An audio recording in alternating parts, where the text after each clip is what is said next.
Hello everybody, this is Rick Reingans. This is a short video on our readings for week 2, and I just want to give you a quick overview of the readings. My reason for doing this is to give you a bit of a summary, give you the motivation, like why did I assign these? Why am I making you read these? But also helping you walk through these. And so this won't be long.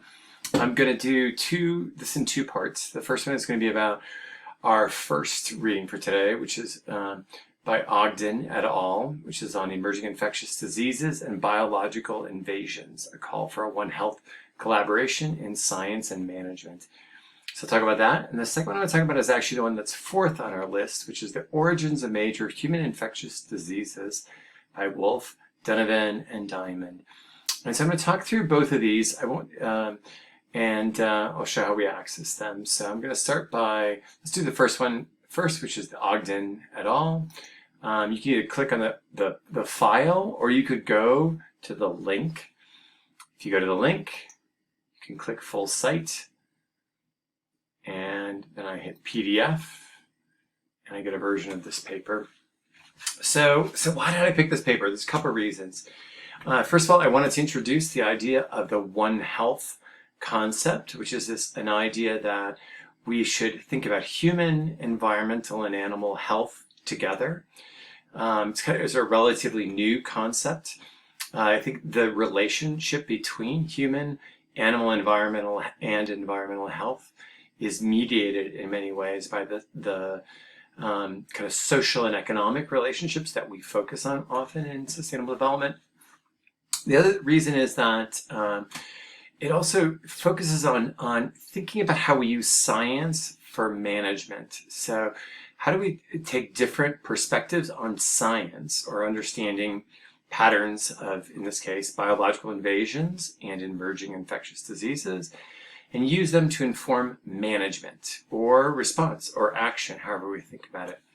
And I will confess that the other reason is that one of the authors is Juliet Pulliam, who is a former collaborator and colleague of mine, both at Emory and at University of Florida, and I always thought she brought a great perspective to things. And the truth is that oftentimes we do look for things by authors who we know we can trust, or that we believe. She was at University of Florida, and then actually moved to Stellenbosch University in South Africa, and now reads a really interesting program on using data sciences to understand infectious diseases in a very broad sense. And so this is a really interesting kind of group of collaborators, bringing together geneticists, mathematical modelers, epidemiologists, and ecologists who focus on the biology of invasive species.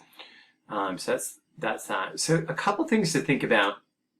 Their perspective, on the one hand, is really about, you can see this in their abstract, is about introducing the concept of One Health, this idea of human, animal, and ecosystem health. The other one is to bring together different approaches, different scientific approaches. And in particular, there's 2 that they're trying to bring together. They're trying to bring together ecologists or biologists who study the process of invasive species. It could be kudzu, it could be any other new, either a pathogen, but it could also be just a new forest species, princess tree if you're in Appalachia, things like that, with people who study emerging infectious diseases. And so they see some similarities, but they see that these are 2 groups that tend to be very separate. One is in health fields or health departments, institutions, the other one's in ecology. And so they're realizing that these 2 fields have a lot in common. They have differences which are really important and potentially provide some insights.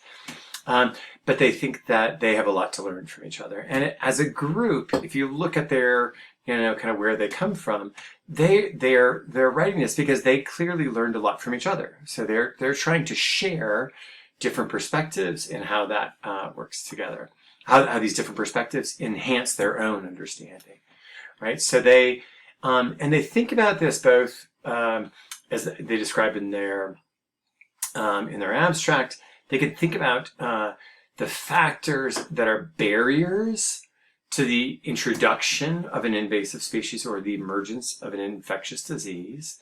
What are the things that create the opportunities for crossing those barriers? That's number 2 in their piece here. And then also thinking about how environmental change may affect these processes, right? So they're thinking about this. And it's interesting that they note that also that they argue that for sustainable development, biological invasions should be explicitly considered within this One Health perspective. So they actually frame this as a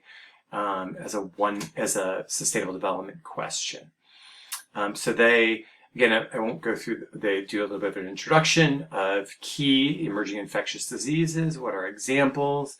In their background, they're basically talking about how there are these 2 separate fields, one that focuses on emerging infectious diseases and the other one that focuses on the biological invasive species. And they say, wow, we've got some things in common. They introduce the concept of One Health. This is a relatively new concept, and I want to be able to at least focus on most of this graph.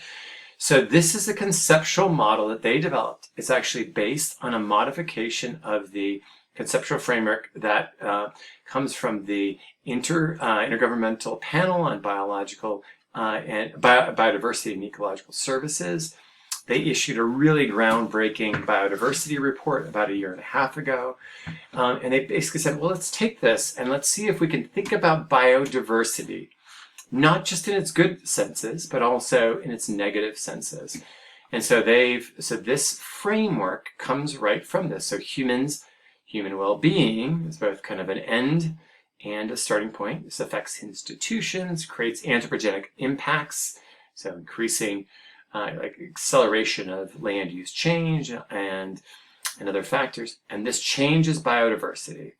The part from a biodiversity and ecosystem services part that we're kind of familiar with, and you might have seen in, for instance, Science for Sustainability, is biodiversity and ecosystems can actually create ecosystems goods and services which provide positive, so this plus VE is positive, effects on human well-being.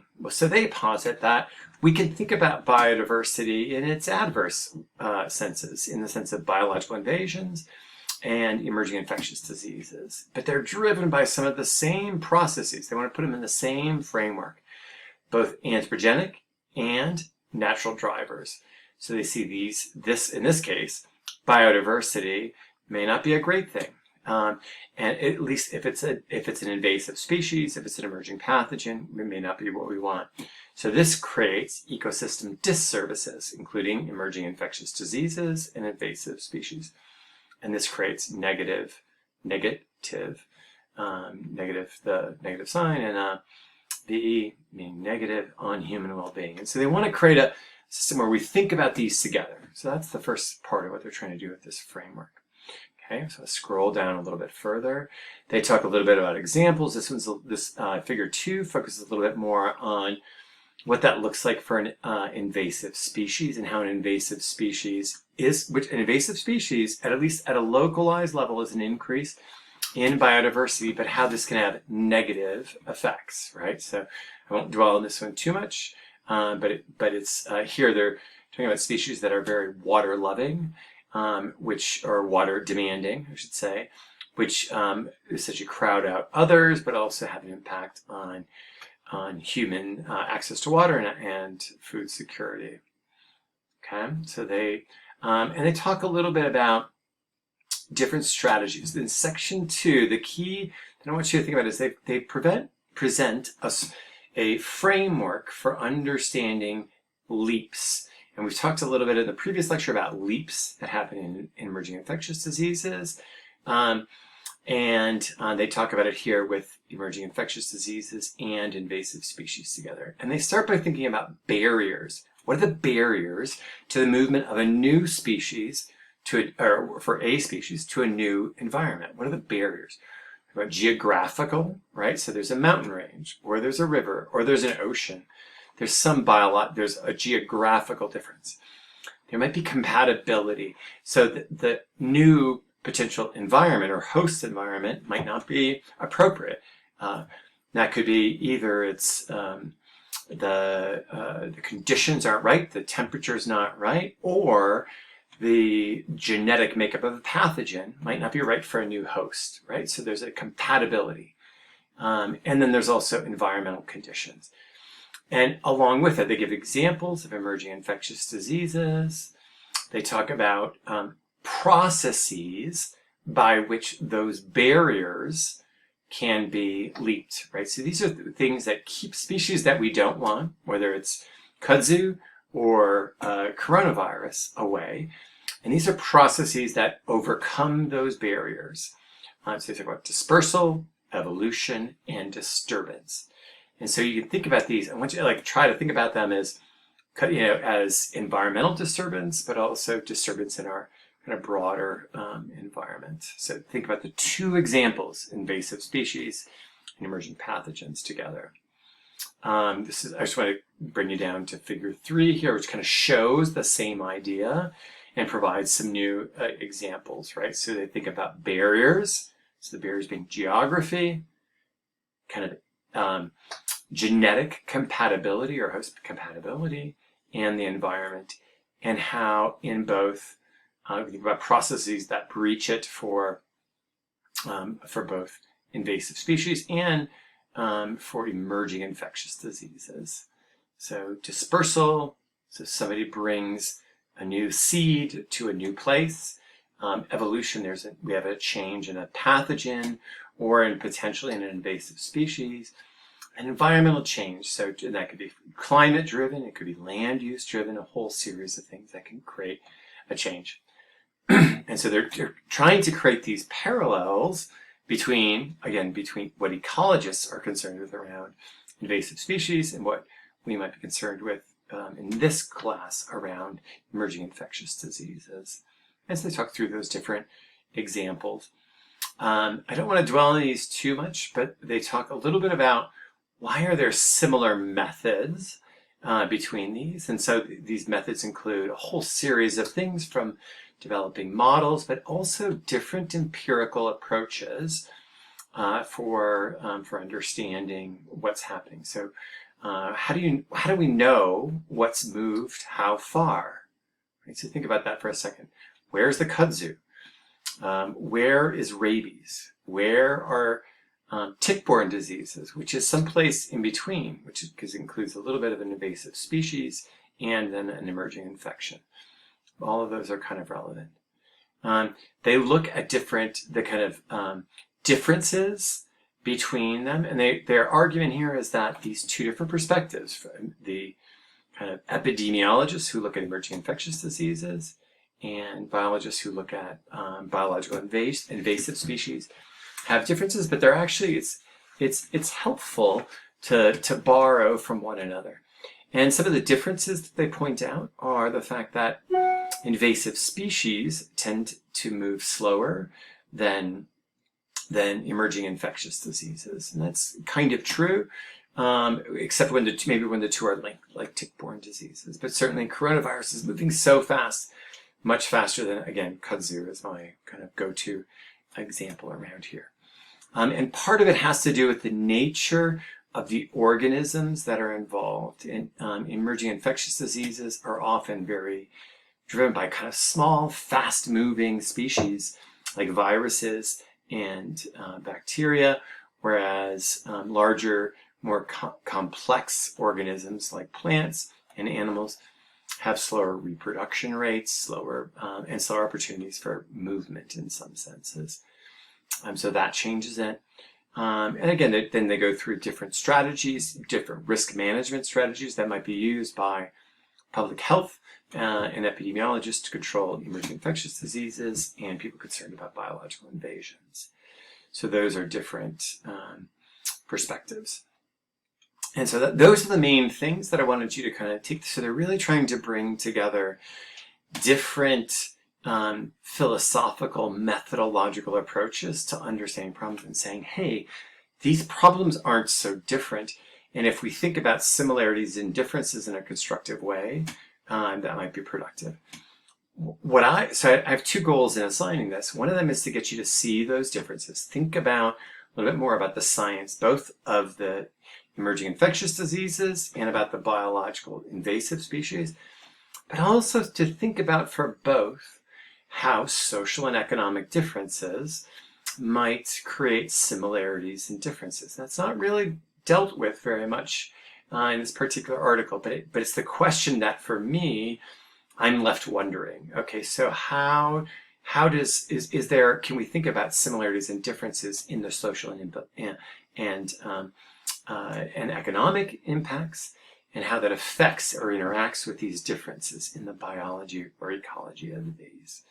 So I'm going to stop there on this particular reading. I want to actually go back now and look at our second reading that we're going to look at for this. So I'm just going to, if I get this right, I'll get back to our second reading in As You Learn. So that was the first one that's listed. It's a great introduction. Again, One Health, bringing together emerging infectious diseases, so public health folks, and biological invasions, which is really biologists or ecologists. The second one that I want to look at in this short lecture is on, or this discussion is on the origins of major human infectious diseases. And so we'll go to this one. I just clicked on this. And so it's written by Nathan Wolfe, Claire Donovan, and Jared Diamond. I don't actually know Claire Donovan's work very much, but I know Nathan Wolfe because he really is one of the first people to write about human and animal interactions and how they affect the emergence of zoonotic diseases. And he's written in a lot of really accessible ways. And Jared Diamond, who many of you might know through Guns, Germs, and Steel, who's also an academic, but in this case brings together a real, more of an academic perspective. But they really, I like this article because it includes both the science, but it really tries to reach to a little bit of a broader popular audience, if you will. And so they really look at a historical approach to kind of the main emerging infectious diseases and and how they're influenced by broad strokes of history. And so one of the issues that they talk about is the movement of old world and new world diseases. So for instance, the introduction of smallpox. Why did it happen? Why do we know more stories about the movement of old world diseases to the new world than the reverse? And they talk about that specific question. Their main approach to this is by doing a literature review. So they look at the literature, not that different than what we're doing, and they try to develop what some people would call a grounded theory. So a theory of kind of change in processes for emergence of infectious diseases that's based on their review of the literature. So they really try to look at the different articles and think, well, how do they inform, how do they tell us these different things? And they break it down into evolutionary stages. And I actually talk a little bit about this in the lecture, at the end of the lecture on inequality and emerging infectious diseases, these kind of 5 stages where they try to synthesize this. And I'm going to focus here on their diagram, but they provide a nice description of these different pieces, and so of these different stages. And so they suggest, if we think about, again, we understand that over half, probably 60% of human infectious diseases are due to diseases that are coming from animal and wildlife populations. And so they think about, or they suggest 5 different examples of what happens. And the first is stage 1, and this is exemplified by rabies. It's where pathogens basically just go from an animal host, their primary animal host, but they go to humans. So they infect a human, and that's kind of it. And you think about rabies, what do we know about rabies? Is that the effects, unless you receive treatment immediately, you're dead, basically. You're not going to, you have horrible effects, but it's basically self-limiting. It's so devastating. So it's interesting, though, that it can be persistent in an animal population, but when it goes to humans, it just kind of ends. So it can be transferred, but if you stop the contact, that would stop. The second one is I'm sorry, stage 1 is just in animals. And then, but it can go, you can get primary infections. So it just goes, again, just goes into humans that once. We can think about things like Ebola, and this is what they consider as a stage 3, which means there's a limited outbreak. So it goes from an animal host, in this case, primarily primates, but also bats, and it goes to a human, and then it may go to another human, and maybe to another one. But it's essentially only has a few cycles in humans, right? It becomes self-limiting in a certain sense. And how many rounds of secondary transmission is unclear, but it kind of depends. And part of it has to do with the severity of the illness, contact, and a number of other factors. Then go to kind of stage 4, which is a little bit more complex. Stage 4 includes things like dengue, yellow fever, and it means that there's constant movement of infection from animals, so from animals to humans, humans to humans, but in this case, these two kind of continue at the same time. So you get, there's a constant pathway that they call sylvatic transmission from wildlife to humans, while there's also then an ongoing transmission between humans and humans. And so the part with the wildlife feeds in, and it kind of constantly keeps it going, and it kind of enables it to be persistent. So you get these two separate kind of transmission pathways from human to human and from animal to human at the same time in the same population. The final one is stage 5, which is where a pathogen really evolves to the point where it keeps moving within a human population. And so HIV is a good example of this. The current coronavirus is now at this level, where with all of the transmission really effectively is human to human. And we've gone through multiple rounds, and until we develop therapeutics and vaccines, it's likely to continue. So I really like this approach in this summary of these different perspectives. The other thing I really enjoy about this article, and I encourage you to look a little bit closer at, is some of the questions about kind of broader questions about what does this mean for humans' social history, and some of those questions about why let me find the right ones here,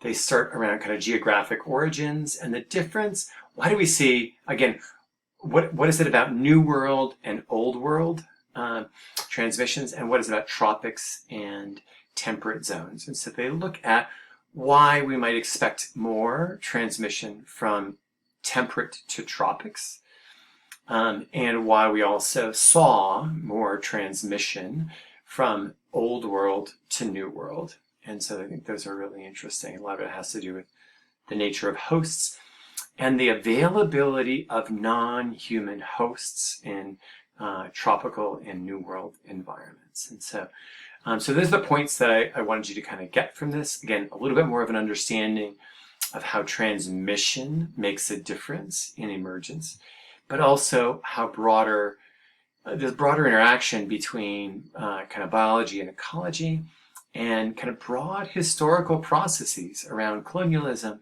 and conquest. And so I think those are really interesting pieces. So I hope that's helpful. I encourage you to think about how that provides some insight to the current pandemic.